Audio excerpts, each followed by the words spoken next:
بسم اللہ الرحمن الرحیم۔ میں ہوں جواد احمد اور آپ دیکھ رہے ہیں اسلامک پرسپشنز۔ قصہ ہارون الرشید کے بیٹے کا۔ بغداد کے ایک بزرگ ابو عامر رحمۃ اللہ علیہ اپنا واقعہ بیان کرتے ہیں۔ ایک بار میرے گھر کی دیوار اچانک گر گئی۔ مجھے بڑی پریشانی لاحق ہوئی اور اسے دوبارہ بنوانے کے لیے کسی مزدور کی تلاش میں گھر سے نکلا اور چوراہے پر جا پہنچا۔ وہاں مختلف مزدوروں کو دیکھا جو کام کے انتظار میں بیٹھے تھے۔ ان میں ایک نوجوان بھی تھا جو سب سے الگ تھلگ کھڑا تھا۔ اس کے ایک ہاتھ میں تھیلا اور دوسرے ہاتھ میں تیشہ تھا۔ میں نے اس نوجوان سے پوچھا، کیا تم مزدوری کرو گے؟ نوجوان نے جواب دیا، جی ہاں۔ میں نے کہا، گارے کا کام کرنا ہوگا۔ نوجوان کہنے لگا، ٹھیک ہے، لیکن میری 3 شرطیں ہیں۔ اگر تمہیں منظور ہو تو میں کام کرنے کے لیے تیار ہوں۔ پہلی شرط یہ ہے کہ تم میری مزدوری پوری ادا کرو گے۔ دوسری شرط یہ ہے کہ مجھ سے میری طاقت اور صحت کے مطابق کام لوگے۔ اور تیسری شرط یہ ہے کہ نماز کے وقت مجھے نماز ادا کرنے سے نہیں روکو گے۔ میں نے یہ تینوں شرطیں قبول کر لی اور اسے ساتھ لے کر گھر آ گیا، جہاں میں نے اسے کام بتایا اور کسی ضروری کام سے باہر چلا گیا۔ جب میں شام کے وقت واپس آیا تو دیکھا کہ اس نے عام مزدوروں سے دگنا کام کیا تھا۔ میں نے بخوشی اس کی اجرت ادا کی اور وہ چلا گیا۔ دوسرے دن میں اس نوجوان کی تلاش میں دوبارہ اس چوراہے پر گیا، لیکن وہ مجھے نظر نہیں آیا۔ میں نے دوسرے مزدوروں سے اس کے بارے میں دریافت کیا تو انہوں نے بتایا کہ وہ ہفتے میں صرف 1 دن مزدوری کرتا ہے، باقی دن اللہ تعالیٰ کی عبادت میں گزارتا ہے۔ یہ سن کر میں سمجھ گیا کہ وہ عام مزدور نہیں بلکہ کوئی خاص آدمی ہے۔ میں نے ان سے اس کا پتہ معلوم کیا اور اس جگہ پہنچا تو دیکھا کہ وہ نوجوان زمین پر لیٹا ہوا تھا اور اسے سخت بخار تھا۔ میں نے اس سے کہا، میرے بھائی، تو یہاں اجنبی ہے، تنہا ہے اور پھر بیمار بھی ہے۔ اگر پسند کرو تو میرے ساتھ میرے گھر چلو اور مجھے اپنی خدمت کا موقع دو۔ اس نے انکار کر دیا، لیکن میرے مسلسل اصرار پر مان گیا، لیکن ایک شرط رکھی کہ وہ مجھ سے کھانے کی کوئی شے نہیں لیں گے۔ میں نے اس کی یہ شرط منظور کر لی اور اسے اپنے گھر لے آیا۔ وہ 3 دن میرے گھر قیام پذیر رہا، لیکن اس نے نہ تو کسی چیز کا مطالبہ کیا اور نہ ہی کوئی چیز لے کر کھائی۔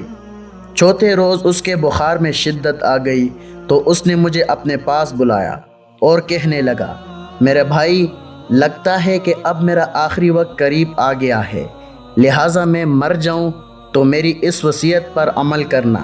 جب میری روح جسم سے نکل جائے تو میرے گلے میں رسی ڈالنا اور گھسیٹتے ہوئے باہر لے جانا اور اپنے گھر کے ارد گرد چکر لگوانا اور یہ صدا دینا کہ لوگو دیکھ لو، اپنے رب تعالیٰ کی نافرمانی کرنے والے کا یہ حشر ہوتا ہے۔ شاید اس طرح میرا رب عزوجل مجھے معاف کر دے۔ جب تم مجھے غسل دے دو تو مجھے انہی کپڑوں میں دفن کر دینا۔ پھر بغداد میں خلیفہ ہارون الرشید کے پاس جانا اور قرآن مجید اور انگوٹھی انہیں دینا اور میرا یہ پیغام بھی دینا کہ اللہ عزوجل سے ڈرو، کہیں ایسا نہ ہو کہ غفلت اور نشے کی حالت میں موت آ جائے اور بعد میں پچھتانا پڑے، لیکن پھر اس سے کچھ حاصل نہ ہوگا۔ وہ نوجوان مجھے یہ وصیت کرنے کے بعد انتقال کر گیا۔ میں اس کی موت کے بعد کافی دیر تک آنسو بہاتا رہا اور غمزدہ رہا۔ پھر نہ چاہتے ہوئے بھی میں نے اس کی وصیت پوری کرنے کے لیے ایک رسی لی اور اس کے گردن میں ڈالنے کا قصد کیا تو کمرے کے ایک کونے سے ندا آئی کہ اس کے گلے میں رسی مت ڈالنا۔ کیا اللہ تعالیٰ عز و جل کے اولیاء سے ایسا سلوک کیا جاتا ہے؟ یہ آواز سن کر میرے بدن پر کپکپی طاری ہو گئی۔ یہ سننے کے بعد میں نے اس کے پاؤں کو بوسہ دیا اور اس کے کفن و دفن کا انتظام کرنے چلا گیا۔ اس کی تدفین سے فارغ ہونے کے بعد میں اس کا قرآن پاک اور انگوٹھا لیے خلیفہ کے محل کی جانب روانہ ہو گیا۔ وہاں جا کر میں نے اس نوجوان کا واقعہ ایک کاغذ پر لکھا اور محل کے داروغہ سے اس سلسلے میں بات کرنا چاہی تو اس نے مجھے جھڑک دیا اور اندر جانے کی اجازت دینے کی بجائے اپنے پاس بٹھا لیا۔ آخر کار خلیفہ نے مجھے اپنے دربار میں طلب کیا اور کہنے لگا، کیا میں اتنا ظالم ہوں کہ مجھ سے براہ راست بات کرنے کی بجائے رقیہ کا سہارا لیا؟ میں نے عرض کیا، اللہ تعالیٰ آپ کا اقبال بلند کرے، میں کسی ظالم کی فریاد لے کر نہیں آیا بلکہ ایک پیغام لے کر حاضر ہوا ہوں۔ خلیفہ نے اس پیغام کے بارے میں دریافت کیا تو میں نے وہ قرآن مجید اور انگوٹھی نکال کر اس کے سامنے رکھ دی۔ خلیفہ نے ان چیزوں کو دیکھتے ہی کہا، یہ چیزیں تجھے کس نے دی؟ میں نے عرض کیا، ایک گارا بنانے والے مزدور نے۔ خلیفہ نے ان الفاظ کو 3 بار دہرایا، گارا بنانے والا، گارا بنانے والا، گارا بنانے والا، اور رو پڑا۔ کافی دیر رونے کے بعد مجھ سے پوچھا، وہ گارا بنانے والا اب کہاں ہے؟ میں نے جواب دیا، وہ مزدور فوت ہو چکا ہے۔ یہ سن کر خلیفہ بے ہوش ہو کر گر گیا اور عصر تک بے ہوش رہا۔ میں اس دوران حیران و پریشان وہیں موجود رہا۔ پھر جب خلیفہ کو کچھ افاقہ ہوا تو مجھ سے دریافت کیا کہ اس کی وفات کے وقت تم اس کے پاس تھے؟ میں نے اسبات میں سر ہلایا تو کہنے لگے، اس نے تجھے کوئی وصیت بھی کی تھی؟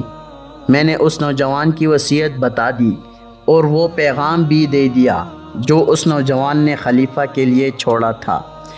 جب خلیفہ نے یہ ساری باتیں سنی تو مزید غمگین ہو گیا اور اپنے سر سے عمامہ اتار دیا، اپنے کپڑے چاک کر ڈالے اور کہنے لگا، اے مجھے نصیحت کرنے والے، اے میرے زاہد و پارسا، اے میرے شفیق۔